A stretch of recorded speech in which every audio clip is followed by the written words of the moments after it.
అరే మామ అటు చూడరా, అందాలన్నీ రోడ్డు మీద ఆరబోసినట్టుంది. అవునరా మామ, నిజమే, 2 కళ్ళు చావడం లేదు. ఆ అమ్మాయిని చూడరా, ఏముందిరా. ఎవడి సొమ్మో ఏమో కానీ ఆ సొమ్మంతా ఎవడికి అప్పగిస్తుందో ఏమో. డ్రెస్సులోనే ఇంత అందంగా ఉందంటే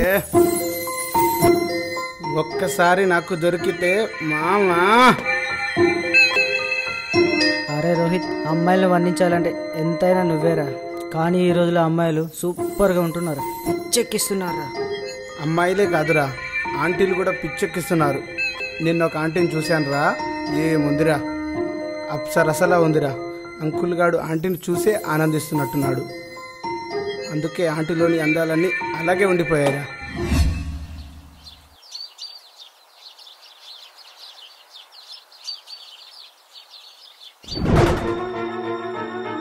అరే ఏం చేస్తున్నావురా? నా ఇంటి ముందు వస్తావా? నీ సంగతి చెప్తా ఉండరా.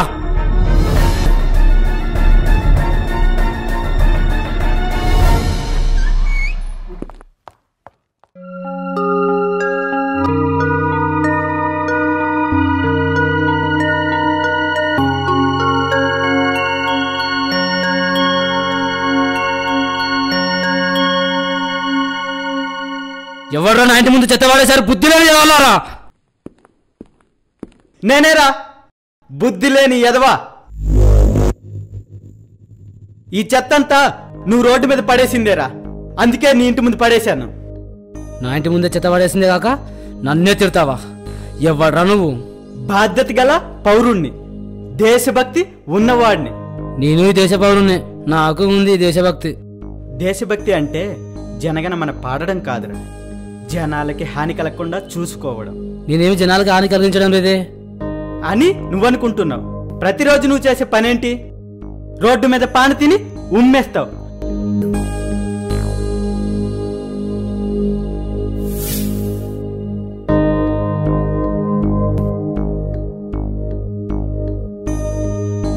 అరటి తొక్కలు రోడ్డు మీద పడేస్తావు.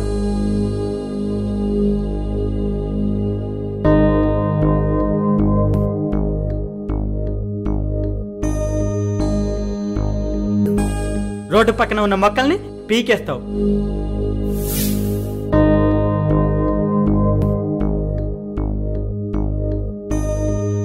కనీస జ్ఞానం లేకుండా రోడ్డు పక్కన ఉచ్చపోస్తావు.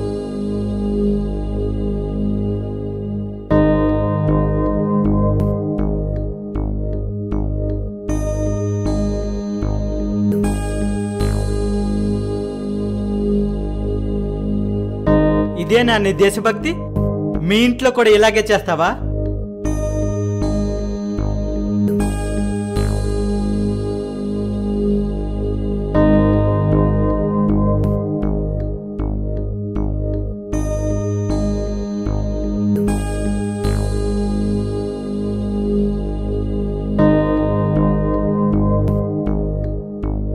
నీ ఇంటిని మాత్రం శుభ్రంగా ఉంచుకుంటావు, నీ చుట్టుపక్కల ప్రదేశాలని అపరిశుభ్రం చేస్తావు. ఇదేం వివక్షరా? మన ఇల్లు మాత్రం బాగుంటే సరిపోదురా, మన చుట్టుపక్కల కూడా బాగుండాలి. అప్పుడే దేశం బాగుంటుంది. దేశం బాగుండాలంటే ప్రధానమంత్రి కానవసరం లేదురా, బాధ్యత గల పౌరుడైతే సరిపోతుంది. నీ ఇంటి ముందు చెత్త వేసినందుకే నీకంత కోపం వచ్చిందే. ప్రతిరోజు నువ్వు చేసే పనులకి మాకెంత కోపం రావాలి? చదువు లేని వాళ్ళు రోడ్లన్నీ శుభ్రం చేస్తుంటే చదువుకున్న మనం రోడ్ల పైన ఉమ్మేస్తున్నాం. సిగ్గుగా లేదారా?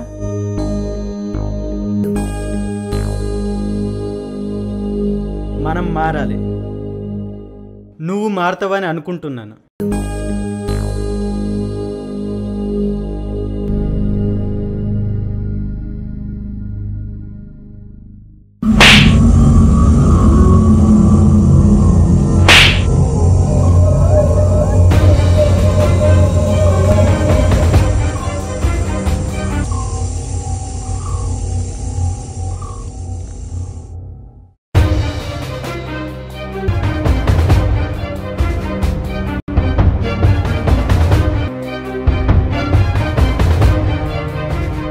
ఏమైందిరా, ఎందుకు గొడవపడుతున్నారు?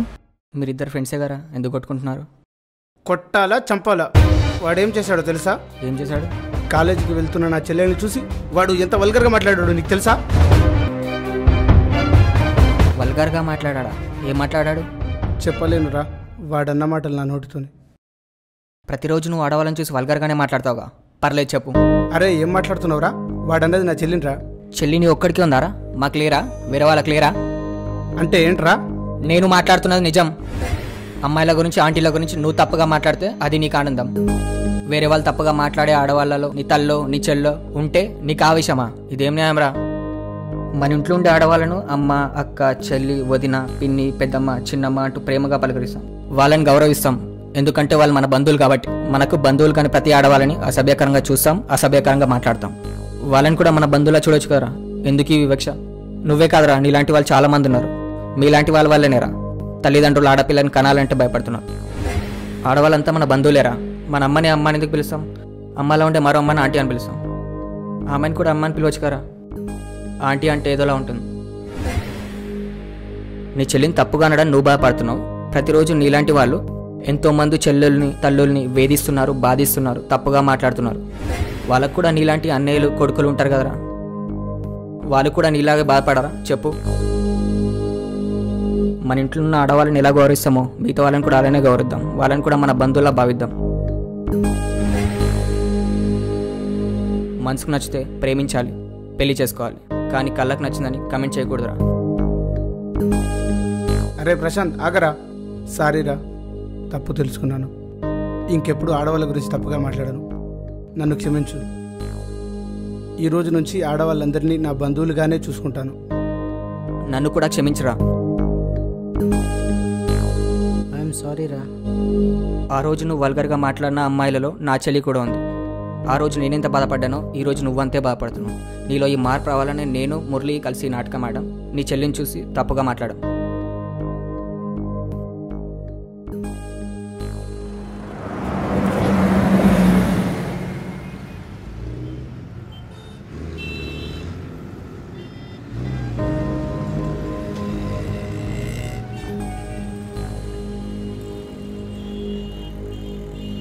సిస్టర్ 49 నెంబర్ బస్ వెళ్ళిపోయిందా?